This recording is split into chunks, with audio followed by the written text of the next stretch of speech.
Hey everyone, so I just wanted to show you how I separate my worms from my worm castings before the soil goes into the garden.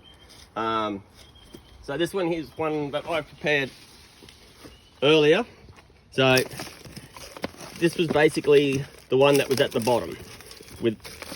So there's still a few worms in there. So I basically let it, so I rotate Your trays? my trays. So then this one here.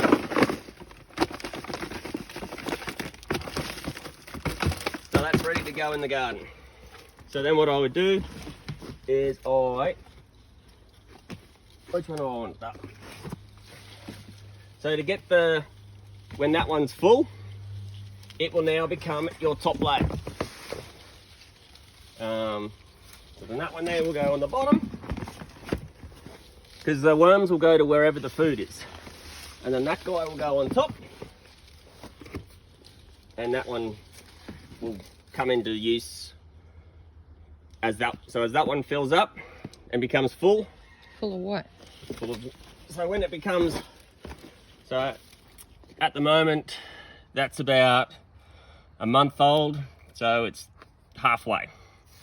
So when it becomes to a point where it's about there, then you put your new tray on, and then you just keep filling, and then that bottom tray will then become what is now this one, where there's no more food for the worms, and then it's ready to go into the garden. So what I'll do is I'll put that one on top and let it sit there for about 2 or 3 weeks, and then that's when it becomes dried out. So as worms like the moisture, and there's no food in this top tray, once that food source runs out in the top tray, they'll then head down into the tray which you're constantly feeding. And so yeah, that's all ready for the garden. So I've got all my avocado shells. You get your eggs that I just throw in there. Little avocado about to sprout.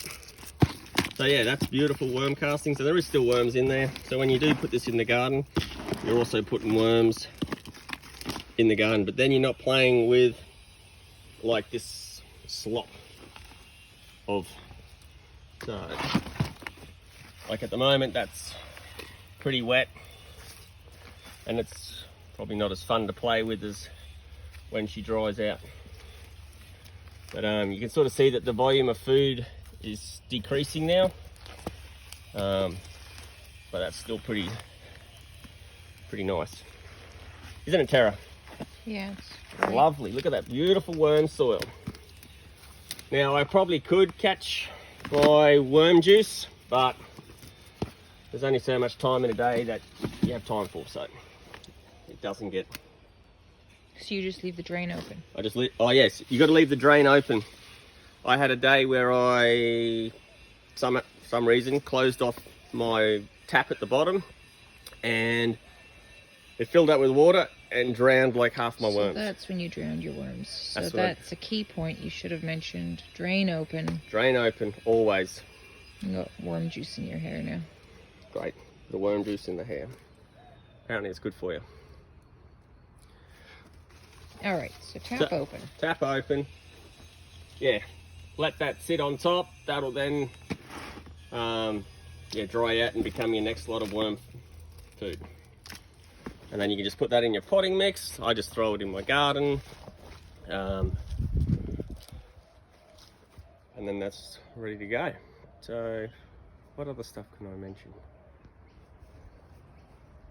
If you get lots of big stuff, say if you get big rotten patches of watermelons or pineapples or whatever, I'll just dig a hole.